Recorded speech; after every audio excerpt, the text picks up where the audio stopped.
Ya, oke, kesimpulannya di surah Al-Anfal ayat 74-75, kita bisa belajar ya dari Al-Qur'an, bahwa betullah Al-Qur'an itu pedoman hidup ya, dari sini kita bisa tahu seperti apakah ya kita bisa mengenali keimanan seseorang itu benar atau enggak ya. Ternyata ada tolak ukurnya ya, tolak ukur yang pertama adalah setelah dia beriman, setelah dia mengaku beriman, apakah ada perubahan atau justru dari hari ke hari bertambah imannya, masih begitu-gitu aja, dikasih nasehat tetap nggak mau berubah, ya. Jadi akidahnya masih bercampur baur, apakah akhlaknya berubah, apakah kebiasaannya, habit-nya berubah, dari yang kikir jadi dermawan, jadi yang pemarah jadi sabar, dari yang pemarah jadi sabar, dari yang malas ibadah jadi rajin ibadah, itu kan bentuk-bentuk perubahan ya. Jadi bentuk, perubahan kalau aku sampai bikin status ya, jawaban dari sebuah pertanyaan itu adalah tindakan gitu. Jadi kalau kita pengen tahu keimanan seseorang itu betul apa enggak, dia bener nggak sih imannya, dia benar-benar loyal nggak sih untuk Allah dan Rasulnya, lihat aja gitu ya actionnya gitu.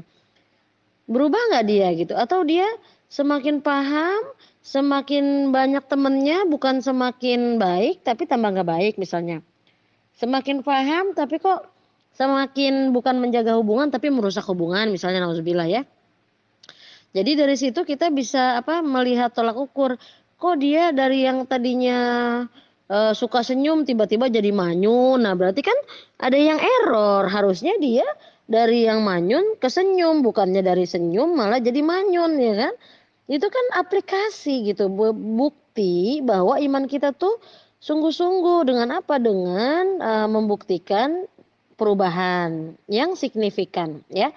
Yang pasti perubahan itu adalah indikasi dari kejujuran, kesungguhan, keimanan seseorang. Kemudian apa aplikasinya, tolak ukurnya, kalau dia tuh bener imannya apa enggak ya di ayat 74 masih Al-Anfal, selain dia beriman dia juga apa tadi? Berhijrah, berubah ya. Hijrah itu kan bisa ada hijrah makani, ada hijrah tempat, ada hijrah maknawi, hijrah secara makna ya. Kalau hijrah makani pindah dari tempat yang nggak baik ke tempat yang baik. Kalau misalnya kita ada sebuah komunitas atau kita punya teman yang kok menurut kita tuh dia kalau deket-deket sama dia tuh bukannya tambah positif tambah negatif gitu ya.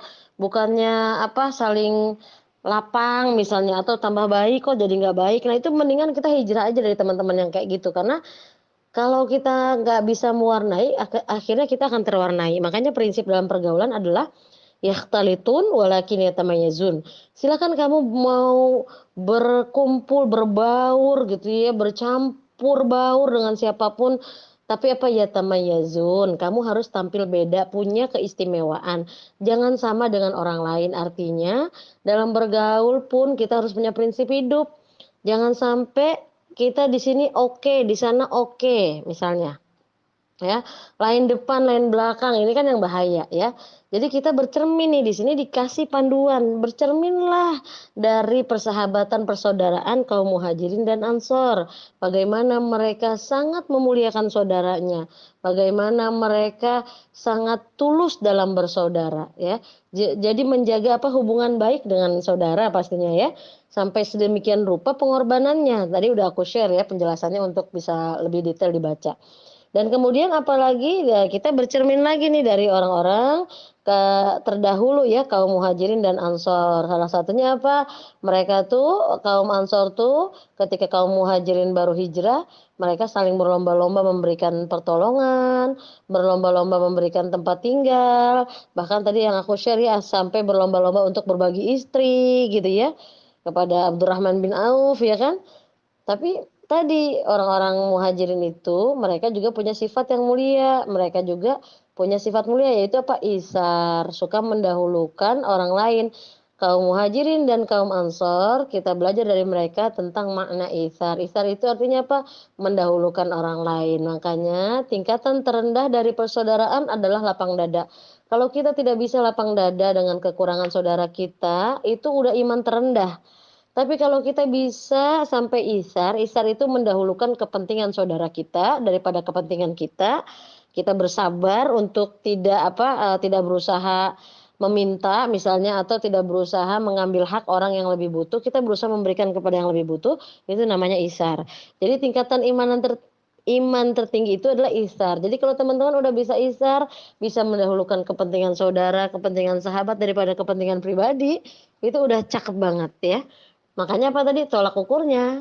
Ketika kita tidak bisa berlapang dada, belum bisa berlapang dada dengan saudara kita, sahabat kita, siapapun di antara kita yang dekat dengan kita, maka itu indikasi iman kita sangat lemah gitu ya. Tapi kalau kita sudah sampai tingkatan kita bisa apa ya, mengorbankan apapun gitulah untuk Islam, untuk saudara-saudara kita, untuk sesama muslim, maka itu udah sampai tingkatan isar, itu tingkatan iman tertinggi ya. Jadi yang masih levelnya rendah atau tinggi kita yang tahu, tinggal kita latih terus. Masa kita mau level yang rendah terus, pengen dong naik level tinggi. Nah, itu berlatih. Jadi berlatih kalau misalnya ada caranya gimana, kalau ada tawaran kebaikan, paksa diri untuk ikutan dong, ikutan dong, ikutan dong, ikutan dong gitu ya. Jadi kalau misalnya ada orang butuh ini, kita nggak usah kamu duluan, aku masih ada. Kamu duluan gitu. Jadi berusaha selalu kamu duluan. Tapi kalau masalah jodoh jangan ya. Kalau jodoh kamu duluan jangan, nanti telat. Itu pernah aku lakukan. Sampai aku karena berniat apa ya, menjadi orang yang terakhir waktu itu di pengajian ya, waktu zaman aku masih SMA. Aku bilang sama teman-temanku, teman-teman SMA ku dulu, aku nanti belakangan. Sampai itu pernah sampai proses isar ketika ditawarkan oleh seorang calon gitu, aku langsung kasih temanku dulu aja gitu. Sampai kayak gitu. Sampai udah yang sampai tahap kayak gitu udah aku rasakan gitu. Jadi ketika aku ditawarin, aku kasih ke teman aku yang menurut aku dia udah pengen banget dan butuh banget. Kayak gitu.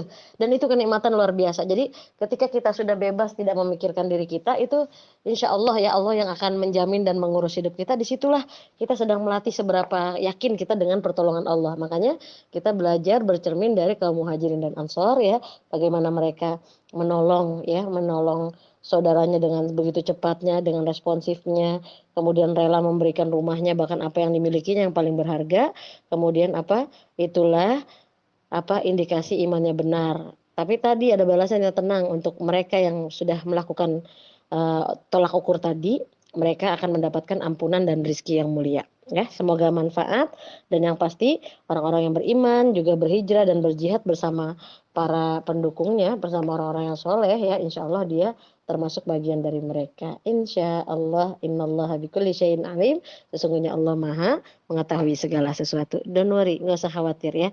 Biarkan nanti Allah yang menyingkap dengan sebenarnya siapa yang teman kita, sahabat kita yang jujur imannya, siapa di antara kita yang benar imannya, biar Allah yang menyingkapnya.